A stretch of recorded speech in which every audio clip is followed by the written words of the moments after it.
Hello everyone, welcome to my channel. So guys, आज हम MSc second semester inorganic chemistry का topic ले रहे हैं, रेडियो एक्टिव टेक्निक्यू। तो चलिए वीडियो को स्टार्ट करते हैं। और चैनल पर नए तो प्लीज़ चैनल को सब्सक्राइब कर दीजिएगा, बेल आइकन प्रेस कर दीजिएगा। और एमएससी केमिस्ट्री और सेमेस्टर के नोट्स परचेस करने के लिए आप मुझे व्हाट्सएप पे मैसेज कर सकते हैं। डिस्क्रिप्शन में व्हाट्सएप नंबर शेयर कर दिया है। तो देखिएगा आगे, तो फर्स्ट में दिया है ट्रेसर टेक्निक्यू न्यूट्रॉन एक्टिवेशन एनालिसिस। ठीक है, इसकी डेफिनेशन देखेंगे। यह एक ऐसी तकनीक के रूप में परिभाषित किया जा सकता है जो एक निश्चित दर और समय पर पौधों में जैव संश्लेषण पथ में विभिन्न मध्यवर्ती और विभिन्न चरणों का लगाने या पता लगाने के लिए एक लेबल वाले यौगिक का उपयोग करता है। ठीक है,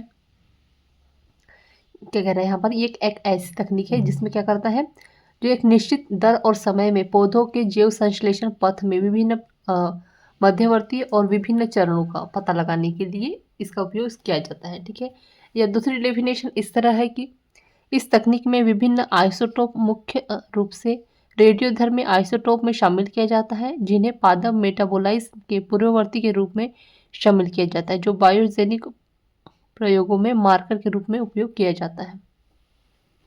आगे देखते हैं सिग्निफिकेंस ऑफ ट्रेसर टेक्निक। जैव संश्लेषण पथ का पता लगाना। ठीक है, उदाहरण के लिए फेनिल एलिनिन में 14 डिग्री के रेडियोधर्मी समस्थानिक को शामिल करके जैव संश्लेषण साइनोजेनेटिक ग्लाइकोसाइड प्रोनासिन का पता लगाया जा सकता है। ठीक है, आगे देखते हैं।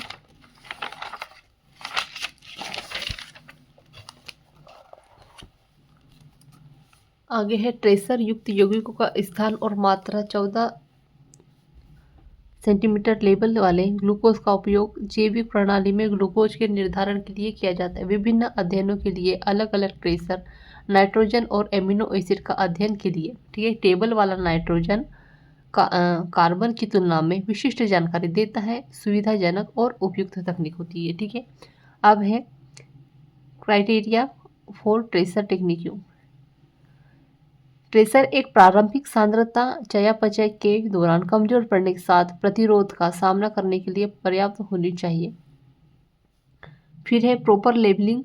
तो प्रॉपर लेबलिंग के लिए यौगिक की भौतिक एवं रासायनिक प्रकृति ज्ञात होनी चाहिए। फिर है लेबलेड यौगिकों को संश्लेषण अभिक्रिया में शामिल होना चाहिए।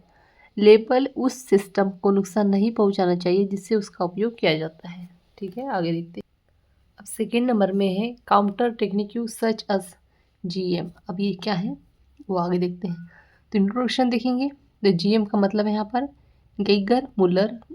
ठीक है, काउंटर का आविष्कार H Geiger and E W Muller ने 1928 में किया था, जिसे जीएम काउंटर भी कहा जाता है। दो वैज्ञानिक थे। ठीक है, एक का नाम क्या था, एच गेगर, और एक ई डब्ल्यू मुलर। ठीक है, अब जीएम काउंटर एक उपकरण है जिसका उपयोग सभी प्रकार के विकिरणों जैसे अल्फा बीटा और गामा रेडिएशन का पता लगाने और मापने के लिए किया जाता है। ठीक है, आगे देखते हैं कंस्ट्रक्शन ऑफ जीएम काउंटर। तो जीएम काउंटर एक बेलनाकार ट्यूब है जिसके केंद्र में एक तार होता है जिसमें गैस के जिसमें गैस के घेरे इलेक्ट्रोड की एक जोड़ी होती है। आगे देखते हैं इलेक्ट्रोडों में उच्च वोल्टेज होता है और ट्यूब में प्रयुक्त गैस हीलियम या आर्गन होती है। ठीक है, अब इसका प्रिंसिपल एंड वर्किंग देखेंगे। तो सभी परमाणु विकिरण जैसे अल्फा बीटा और गामा विकिरण गैसीय माध्यम से गुजरते समय आयनित हो जाते हैं। परमाणु विकिरण के लिए इस आयनीकरण गुण का उपयोग पता लगाने के लिए किया जाता है। अब जीएम काउंटर में केंद्रीय तार एनोड के रूप में कार्य करता है और कैथोड के रूप में कार्य करता है। ठीक है, आगे देखते हैं।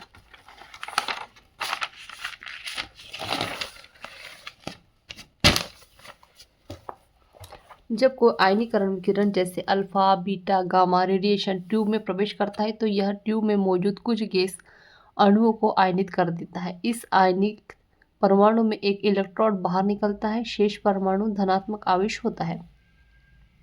ट्यूब में उच्च वोल्टेज के कारण यह विद्युत क्षेत्र उत्पन्न करता है। परमाणु से निकलने वाले इलेक्ट्रॉन धनात्मक इलेक्ट्रोड की ओर आकर्षित होते हैं और धनात्मक आवेशित परमाणु ऋणात्मक इलेक्ट्रोड की ओर आकर्षित होते हैं। इससे इलेक्ट्रोड से जुड़े तारों में विद्युत धारा का स्पंदन उत्पन्न होता है और इस स्पंदन की गणना की जाती है। अब इफिशियंसी ऑफ जीएम काउंटर, इसको आप किस तरह से निकाल सकते हैं? तो ई, इफिशियंसी का ई, और number of particle of radiation detected upon number of particle of radiation emitted. ठीक है, इस तरह से करके हम इसको निकाल सकते हैं। तो यहाँ पे जो है हमारा टॉपिक एंड होता है गाइस। सो आई होप आपको अच्छे समझ में आ गया होगा। सो प्लीज़ चैनल को सब्सक्राइब कर दिया करें। आप लोग वीडियो देख लेते हैं, सब्सक्राइब नहीं करते तो प्लीज़ कर दिया करें। बड़ी मेहनत से आपके लिए वीडियोस बनाती हूँ।